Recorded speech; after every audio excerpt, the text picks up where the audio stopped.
राहुल ने एक बार समंदर के अंदर डाइविंग करने की सोची और वो डाइविंग करने के लिए समंदर में कूद गया।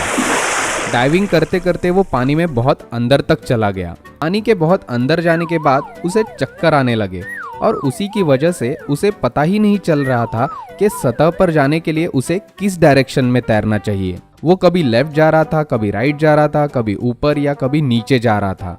पर चक्कर आने की वजह से पानी की सतह किस डायरेक्शन में है वो उसे पता ही नहीं चल रहा था।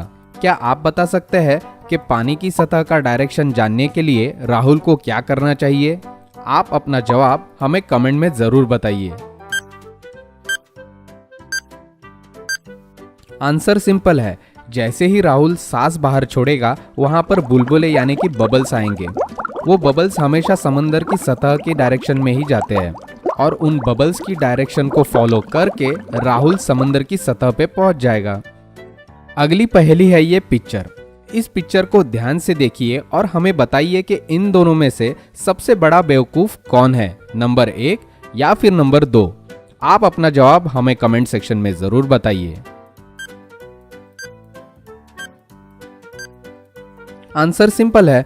नंबर 1 सबसे बड़ा बेवकूफ है क्योंकि वो नंबर 2 को बंदूक दिखाकर ये कह सकता है कि वो अपनी जगह पर ही रुके और वो नंबर 2 के पीछे जाकर भी उसे गोली मार सकता है, पर वो ऐसा नहीं कर रहा। वो अपनी जगह पर खड़ा रह के ही नंबर 2 को गोली मार रहा है, जिसकी वजह से नंबर 2 नीचे गिर जाएगा और नंबर 1 वेट इम्बैलेंस की वजह से खुद भी नीचे गिर जाएगा और मर जाएगा।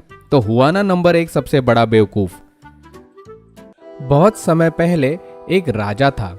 उस राजा का बहुत बड़ा राज्य था, पर वो राजा क्रूर था। वो अपनी प्रजा को अपने राज्य के बाहर कभी भी जाने नहीं देता था। राज्य के बाहर जाने के लिए सिर्फ एक ब्रिज यानी कि पुल था।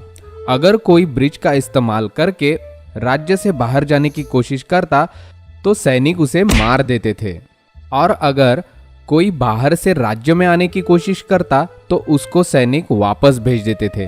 ब्रिज के पास पहरेदारी के लिए जो भी सैनिक थे वो 5 मिनट के आराम के लिए अंदर जाते थे, पर ब्रिज पार करने के लिए 8 मिनट लगते थे। एक दिन एक आदमी राजा के साम्राज्य से भागने में कामयाब हुआ। क्या आप बता सकते हैं कि वो आदमी राजा के राज्य से कैसे भाग निकला? आप अपना जवाब हमें कमेंट करके बताइए। उस आदमी ने अपना दिमाग इस्तेमाल किया। जब सैनिक 5 मिनट के आराम के लिए अंदर गए तब वो आदमी ब्रिज से चलते चलते बाहर गया, और जैसे ही 5 मिनट हुए वो पलट गया और राज्य की ओर चलने लगा।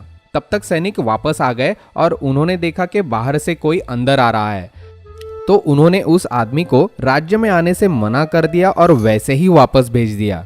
और इसी तरह अपनी चालाकी की वजह से वो आदमी राज्य से बाहर भागने में कामयाब हुआ। तो आज के लिए बस इतना ही।